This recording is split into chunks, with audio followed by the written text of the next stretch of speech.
Hello, everyone. Welcome to Talking Preps. I'm Blair Cartwright. Pleased to be joined today with Sean Banks from South Kitsap football out in Washington. Coach, welcome. Thank you for being on the show today. Yeah, thanks for having us. You bet. How's the weather out there out west? I've never been to the Pacific Northwest, but I've heard it's absolutely gorgeous. It is. You can't beat it. I tell people if you can get through, you know, December through February, you can't beat it after that. So And great football weather, I would imagine, as well, right? yes, yes, yes.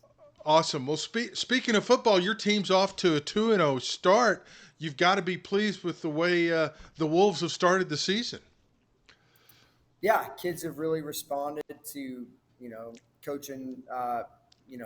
Letting us coach them hard, buying into team philosophy of being disciplined, just knowing your job, doing your job, playing super physical football.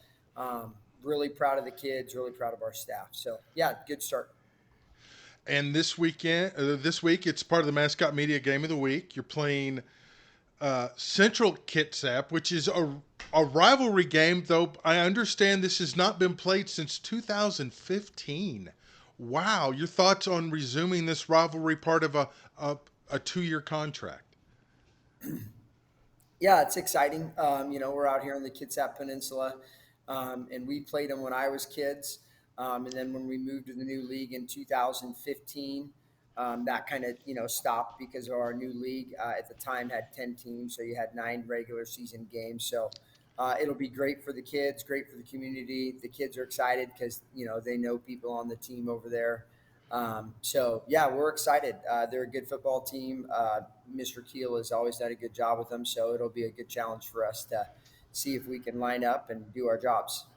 Is this a friendly rivalry, or I mean, I guess because it's been dormant for so long, it can't really be bitter. But are friendly rivalry games like this fun for you to coach in? Yeah, I wouldn't say like no, it's not friendly, in my Okay, opinion. I gotcha. not that I don't respect Mr. Keel and those guys, but like they beat us when I was a senior. We were ranked third in the state. They came in and Mm. took care of business and beat us first time that they ever had beaten us. I'm 41 years old now, haven't forgotten it, and they beat us fair and square. So no, it's not friendly. Okay, there's some unfinished business. It sounds like to me.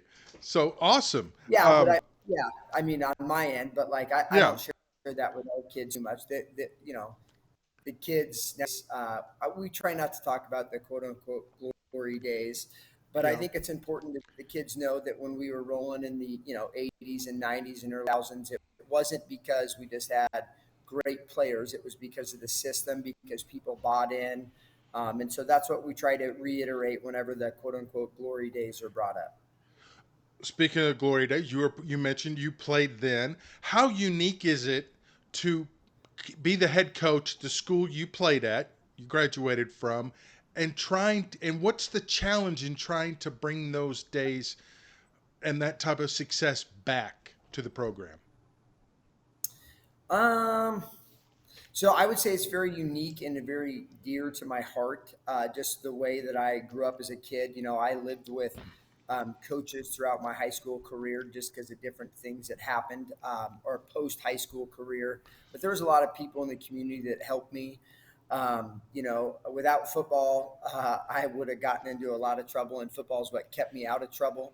And so I have a lot of debt to kind of pay forward to the community, to the program, to the people that help me.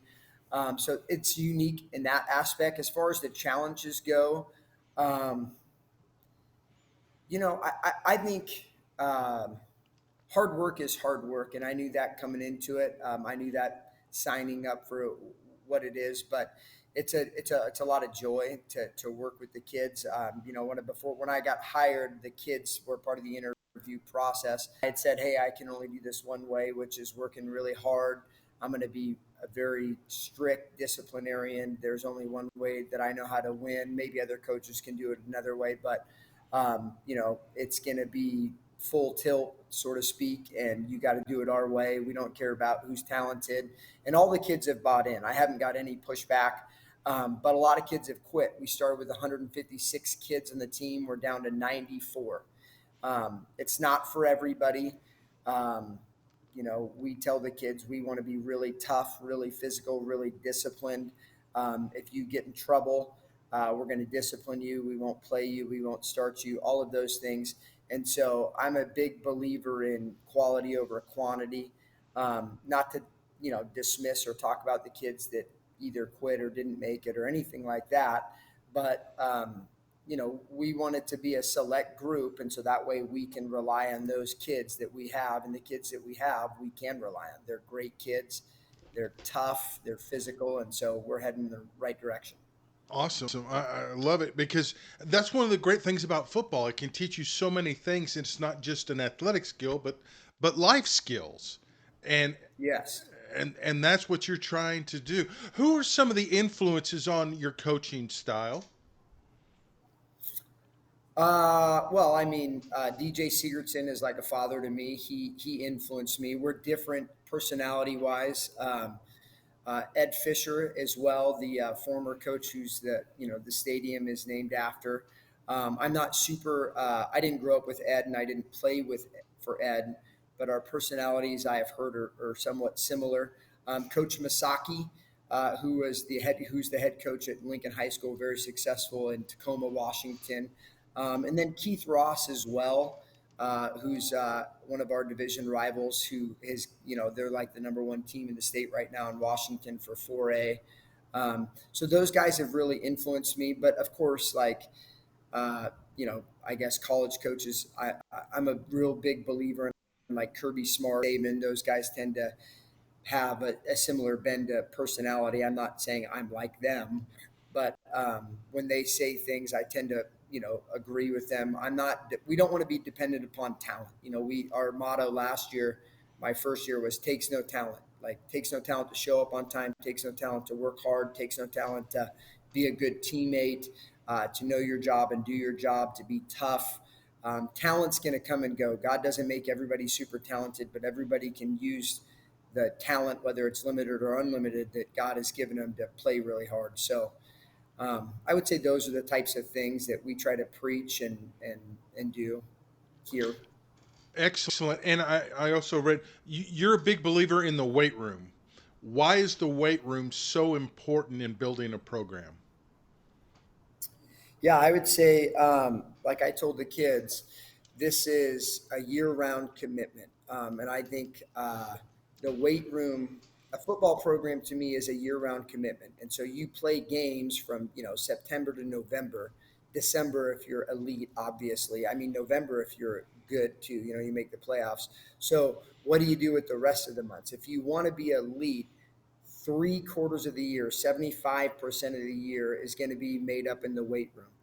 The weight room builds confidence, it builds strength, it makes people safer, and we want to be physical. We tell kids we run 23 duo, 22 duo, which is just whether you call it power without a puller or inside zone. It's no trick to what we do. We're trying to get double teams and move bodies. We build everything through the offensive and defensive line, and we just tell kids like we want to be the most physically violent team. You can't do that without the weight room. And I think the weight room too is just beneficial for life in general. I think it's really important for young people in general to lift weights, to go to failure, to do it safely, obviously. But you're going to find out who's who in the zoo in the weight room real quick. You're going to find out who's committed. Our goal is to have 75% of the team in there 75% of the time. We had 102 days of workouts. We work out Monday, Wednesday, Friday during the school season. And the first Monday that the season's over for us, we will be back in the weight room. There's no days off. And in the summertime, we lift 4 days a week. So it's extremely important to us. I told the people when I got hired that we're going to build it through the weight room. And it sounds like it's paying off with a 2-0 start, with a great opportunity to go 3-0. What do you got to? What's the key that you want your team to focus on Friday night for this game? or is there a certain key? What's your It's like we, message? yeah, yeah. The message is know your job and do your job. Line up, don't flinch. There's going to be highs and low. I think last year I really did some reflecting. There's a lot of things that I had to really improve upon. I'm really competitive. I hate losing more than I enjoy winning. But with that being said, I realized that I was not as focused on the process, and I would be more focused on results and wanting to win. And of course I want to win, but I think if you really want to win, you have to be focused on the process. I know everybody says it, it's super cliche. So for us, with our kids, we try to tell them, hey, it's a faceless opponent. Doesn't matter who we're playing, doesn't matter where we're playing, doesn't matter what the score is. Your job is to line up, do your job, be really physical, give great effort, and then everything will take care of itself. So I try not to get caught up in the X's and O's too much. There's a lot better coaches out there.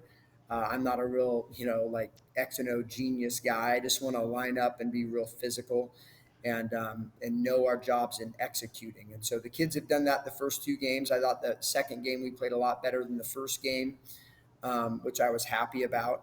And so we want to get better. We have to get better this week, and I think we've done that in practice this week as well. Well, awesome. It sounds like the Wolves are in great hands. Best of luck Friday night, and of course, I'll be watching the stream from here. That's the great thing about our platform. We can watch games throughout the country. Coach, best of luck, and thank you so much for taking the time to visit with us today. You bet. Have a great day. Thanks. Thanks, you too. All right, Sean Banks from South Kitsap. The Wolves in a big rivalry game this week. Check it out on the Mascot Media platform.